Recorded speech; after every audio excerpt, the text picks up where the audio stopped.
नमस्कार विद्यार्थी मित्रांनो, आपल्या सर्वांचं स्वागत आहे ज्ञानमुद्रा अकॅडमीच्या एज्युकेशनल यूट्यूब चॅनलमध्ये.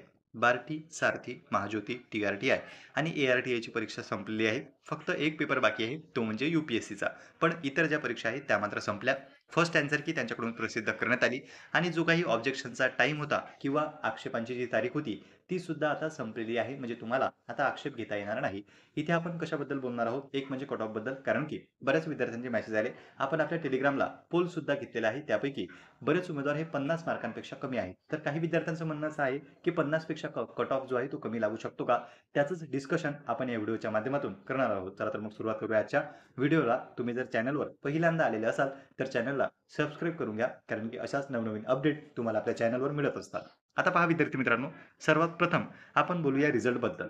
तुमच्या रिझल्ट कधी लागू शकतो? तर साधारणतः परीक्षा झाल्याच्या किंवा फर्स्ट आन्सर की आल्यापासून 15 दिवसाच्या आतच तुमचा निकाल हा लागत असतो. इथे का निकाल लवकर लागतो? कारण की इथे जर आपण पाहिलं तर समांतर आरक्षण नाहीये किंवा इतर ज्या काही आरक्षणाच्या बाबी असतात, त्या जास्त किचकट स्वरूपाच्या नाही. एखादी भरती परीक्षा जर घेतली, तर त्यामध्ये त्यांना जागा पाहाव्या लागतात. जागेमध्येही समांतर आरक्षण पाहावं लागतं. म्हणजे SC, ST, ओपन, OBC इत्यादी कॅटेगरी असतात. त्या कॅटेगरीमध्येही सब कॅटेगरी असतात. त्या सर्वांच्या जागा पाहून आणि किती उमेदवारांना बोलवायचं, त्यांचा विचार करून म्हणून एखाद्या भरतीचा, जी आपली भरती असते जागेसाठी निघलेली, त्याचा रिझल्ट लावायला हा वेळ लागत असतो. इथे मात्र तसं नाही. इथे मेरिट लिस्टनुसार उमेदवार घेतले जाणार आहेत. कॅटेगरी ऑलरेडी डिव्हायडेशन झालेलं आहे आणि फक्त समांतर आरक्षण म्हणजे दिव्यांग झालं किंवा महिला झाल्या, त्यामध्ये सब कॅटेगरायझेशन होतं. मात्र ज्या मेन कॅटेगरी आहे त्यामध्ये काहीही बदल होत नाही. आता प्रश्न असा आहे, की निकाल हा कधीपर्यंत लागू शकतो? तर तुमचा निकाल ऑक्टोबर महिन्याच्या शेवटीपर्यंत लागण्याची शक्यता आहे. म्हणजे चालू महिना जो आहे, याच महिन्यात निकाल लागू शकतो. काही कारणास्तव झालं तरच लेट होईल. अन्यथा याच महिन्यात निकाल लागण्याची शक्यता आहे. कारण की गेल्या काही परीक्षांचं जर तुम्ही एनालिसिस केलं, तर तुम्हाला समजेल की चालू महिन्यामध्येच त्यांनी निकाल जो आहे तो जाहीर केला. मात्र याची जी प्रोसेस आहे ती लांबू शकते. असं नाही की निकाल लागला म्हणजे झालं. निकाल लागल्यानंतर तुम्हाला संस्थेची निवड करावी लागते. नंतर त्या ठिकाणी डॉक्युमेंट व्हेरिफिकेशनला जावं लागतं. सर्व या गोष्टी ज्या आहेत त्यांना आणखी वेळ लागू शकतो. मात्र रिझल्ट जो आहे तो लवकरच प्रसिद्ध होण्याची शक्यता आहे. इव्हन ऑक्टोबर महिन्यामध्येच तो जाहीर होईल. एक्झॅक्ट तारीख आपण सांगू शकतो का? तर नाही. एक्झॅक्ट तारीख सांगू शकत नाही. मात्र एवढंच की निकाल जो आहे तो याचा लवकर लागत असतो. जास्त वेळ तुम्हाला यासाठी 2-4 महिन्याचा करावा लागणार नाही. आता हे झालं निकालाच्या बाबतीत. निकाल कसा लागत असतो? तर निकालामध्ये सिलेक्शन लिस्ट सुद्धा लागू शकते आणि ते वेटिंग लिस्ट सुद्धा लावतात. वेटिंग लिस्टवरचे उमेदवार त्या ठिकाणी जर सिलेक्शन लिस्टमध्ये गेले नाही, तर वेटिंग लिस्टवरच्या उमेदवारांना सुद्धा संधी मिळत असते आणि नवीन याद्या सुद्धा लागताना आपल्याला दिसत असतात. आता जर आपण पाहिलं तर यामध्ये आपण बोलूया कट ऑफबद्दल. कट ऑफमध्ये काय झालेलं आहे? काही विद्यार्थ्यांचं म्हणणं आहे, की आम्हाला 50 पेक्षा कमी गुण आहेत, तर आमचा चान्स आहे का? रिझल्टचा तुम्ही वेट करा. एखाद्या विद्यार्थ्याला 60 मार्क्स आहेत, 65 मार्क आहेत. काही विद्यार्थ्यांचा मेसेज आलेला आहे, की मला 70 मार्क्स आहेत, तर माझं सिलेक्शन होईल का 100%? तर पहा विद्यार्थी मित्रांनो, 100% सिलेक्शन होईल का? हे तुम्हाला कोणीही सांगू शकत नाही. कारण की तो कॅल्क्युलेशनचा पार्ट आहे. ती एखादी विशिष्ट परीक्षा नाही, की ज्या परीक्षेचा आपण मागील कट ऑफ पाहूया आणि सध्याची स्पर्धा पाहूया, म्हणजे आपल्याला कट ऑफ समजेल असं नाही.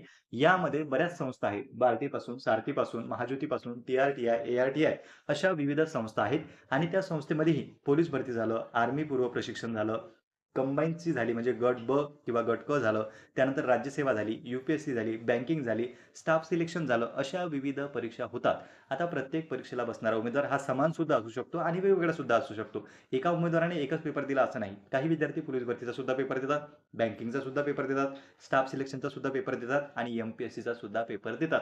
त्यामुळे एकच उमेदवार जो असतो तो 4-4 परीक्षा सुद्धा या ठिकाणी देत असतो. तर अशा पद्धतीने निकाल हा जो आहे तुम्ही एक्स्पेक्ट करू शकत नाही. मागच्या वेळेस जर आपण पाहिलं बार्टीचा पोलीस भरतीचा महिलांचा कट ऑफ तर तो 4 मार्कवर सुद्धा गेलेला होता. आता यावरून तुम्हाला अंदाज येईल की कट ऑफ हा किती कमी येऊ शकतो. यावेळेस इतकं लागेल का? तर नाही. इतका सुद्धा कमी कट ऑफ येणार नाही. कट ऑफ जो आहे तो ठीक लागणार आहे. पण डिपेंड करतं की संस्था कोणती आहे, त्यामध्ये ही कॅटेगरी कोणती आहे. जर PWD सारखी कॅटेगरी असेल, महिलांसारखी कॅटेगरी असेल आणि त्यामध्ये जर आर्मी आणि पोलीस भरतीसारखं प्रशिक्षण असेल, तर तिथं कट ऑफ जो आहे तो नक्कीच कमी जाताना आपल्याला दिसतो. मात्र इतर जर आपण पाहिलं तर इतर राज्यसेवेचे कट ऑफ झाले किंवा UPSCचे कट ऑफ झाले ते वाढताना दिसतात. आता काय झालेलं आहे, पूर्वी ऑफलाईन प्रशिक्षण व्हायचं त्यामुळे स्पर्धा सुद्धा कमी होती. आता ऑनलाईन पद्धतीने प्रशिक्षणाची सुद्धा सोय उपलब्ध आहे. म्हणून विद्यार्थी हा घर बसल्या प्रशिक्षण या ठिकाणी अटेम्प्ट करू शकतो. त्यामुळे काय झालेलं आहे, स्पर्धा ही वाढत चाललेली आहे. पण यावर्षीची परीक्षा जर आपण पाहिली तर ती आपल्याला मागच्या वर्षीच्या तुलनेत थोडी कठीण गेली.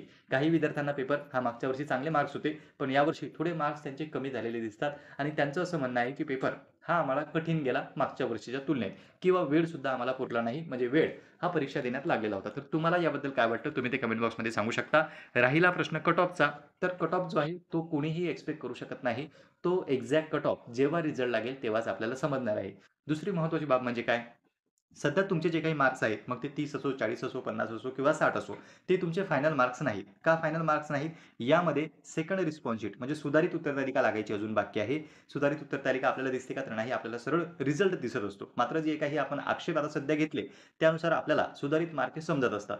दुसरं म्हणजे काय? तर नॉर्मलायझेशन सुद्धा व्हायचं बाकी आहे. विविध शिफ्टमध्ये आपली परीक्षा जर झालेली असेल, तर नॉर्मलायझेशन होतं आणि नॉर्मलायझेशनने 2, 4, 5, 10 मार्कांपर्यंतची लीड किंवा 10 मार्क आपले वाढू शकतात. त्यामुळे अजून जे तुमचे मार्क्स आहेत, ते फायनल मार्क्स नाहीत. त्याच्या बेसिसवर तुमची निवड होणार नाही, तर तुमची निवड ही फायनल जे तुमचे मार्क्स राहतील, त्याच्या बेसिसवर होणार आहे. म्हणून अंतिम रिझल्ट लागण्याची तुम्ही वाट पहा. तुम्हाला मार्क्स कितीही असतील, तरी रिझल्ट लागल्यावरच एक्झॅक्ट समजेल, की तुमची निवड होते किंवा नाही होत. कट ऑफच्या भरोश्यावर तुम्ही राहण्याची काही पॉसिबिलिटी नाहीये. इतर ज्या काही तुमच्या परीक्षा असतील, त्या तुम्ही द्या. त्यांच्याकडे फोकस करा. या भरतीचा जेव्हा रिझल्ट प्रसिद्ध होईल, तेव्हा तुमच्यापर्यंत त्याची माहिती पोहोचून जाईल. तुम्ही जर आपल्या Telegramला जॉइन नसाल, तर जॉइन करून ठेवा. जेव्हा केव्हा रिझल्ट येईल, तर त्या रिझल्टची पी-डी-एफ मी Telegramला टाकून देईल. तर पहा विद्यार्थी मित्रांनो, इथे आपण संपूर्ण बाबी डिस्कस केल्या. तुम्हाला किती मार्क्स आहेत आणि तुम्ही कोणत्या संस्थेमध्ये, कोणत्या परीक्षेसाठी फॉर्म भरला होता, कमेंट बॉक्समध्ये सांगू शकता. पुन्हा भेटूया आपण असेच एका माहितीपूर्ण व्हिडिओमध्ये. नमस्कार. नमस्कार विद्यार्थी मित्रांनो, आपल्या सर्वांचं स्वागत आहे ज्ञानमुद्रा अकॅडमीच्या एज्युकेशनल यूट्यूब चॅनलमध्ये. बार्टी, सारथी, महाज्योती, टी-आर-टी-आय आणि ए-आर-टी-आयची परीक्षा संपलेली आहे. फक्त एक पेपर बाकी आहे, तो म्हणजे यू-पी-एस-सीचा. पण इतर ज्या परीक्षा आहेत त्या मात्र संपल्या. फर्स्ट आन्सर की त्यांच्याकडून प्रसिद्ध करण्यात आली आणि जो काही ऑब्जेक्शनचा टाईम होता किंवा आक्षेपांची जी तारीख होती, ती सुद्धा आता संपलेली आहे. म्हणजे तुम्हाला आता आक्षेप घेता येणार नाही. इथे आपण कशाबद्दल बोलणार आहोत? एक म्हणजे कट ऑफबद्दल, कारण की बऱ्याच विद्यार्थ्यांचे मेसेज आले. आपण आपल्या टेलिग्रामला पोल सुद्धा घेतलेला आहे. त्यापैकी बरेच उमेदवार हे 50 मार्कांपेक्षा कमी आहेत. तर काही विद्यार्थ्यांचं म्हणणं असं आहे, की 50 पेक्षा कट ऑफ जो आहे तो कमी लागू शकतो का? त्याचंच डिस्कशन आपण या व्हिडिओच्या माध्यमातून करणार आहोत. चला तर मग सुरुवात करूया आजच्या व्हिडिओला. तुम्ही जर चॅनलवर पहिल्यांदा आलेले असाल, तर चॅनलला सबस्क्राईब करून घ्या. कारण की अशाच नवनवीन अपडेट तुम्हाला आपल्या चॅनलवर मिळत असतात. आता पहा विद्यार्थी मित्रांनो, सर्वात प्रथम आपण बोलूया रिझल्टबद्दल. तुमच्या रिझल्ट कधी लागू शकतो? तर साधारणतः परीक्षा झाल्याच्या किंवा फर्स्ट आन्सर की आल्यापासून 15 दिवसाच्या आतच तुमचा निकाल हा लागत असतो. इथे का निकाल लवकर लागतो? कारण की इथे जर आपण पाहिलं तर समांतर आरक्षण नाहीये किंवा इतर ज्या काही आरक्षणाच्या बाबी असतात, त्या जास्त किचकट स्वरूपाच्या नाही. एखादी भरती परीक्षा जर घेतली, तर त्यामध्ये त्यांना जागा पाहाव्या लागतात. जागेमध्येही समांतर आरक्षण पाहावं लागतं. म्हणजे एस-सी, एस-टी, ओपन, ओ-बी-सी इत्यादी कॅटेगरी असतात.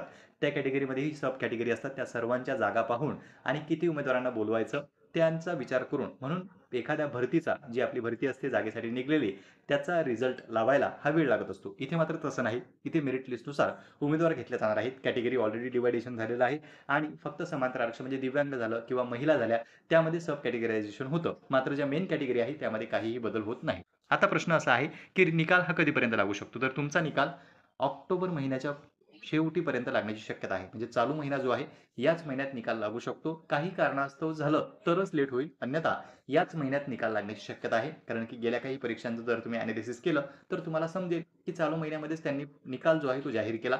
मात्र याची जी प्रोसेस आहे ती लांबू शकते. असं नाही की निकाल लागला म्हणजे झालं. निकाल लागल्यानंतर तुम्हाला संस्थेची निवड करावी लागते. नंतर त्या ठिकाणी डॉक्युमेंट व्हेरिफिकेशनला जावं लागतं. सर्व गोष्टी ज्या आहेत त्यांना आणखी वेळ लागू शकतो. मात्र रिझल्ट जो आहे तो लवकरच प्रसिद्ध होण्याची शक्यता आहे. इव्हन ऑक्टोबर महिन्यामध्येच तो जाहीर होईल. एक्झॅक्ट तारीख आपण सांगू शकतो का? तर नाही. एक्झॅक्ट तारीख सांगू शकत नाही. मात्र एवढंच की निकाल जो आहे तो याचा लवकर लागत असतो. जास्त वेळ तुम्हाला यासाठी 2-4 महिन्याचा करावा लागणार नाही.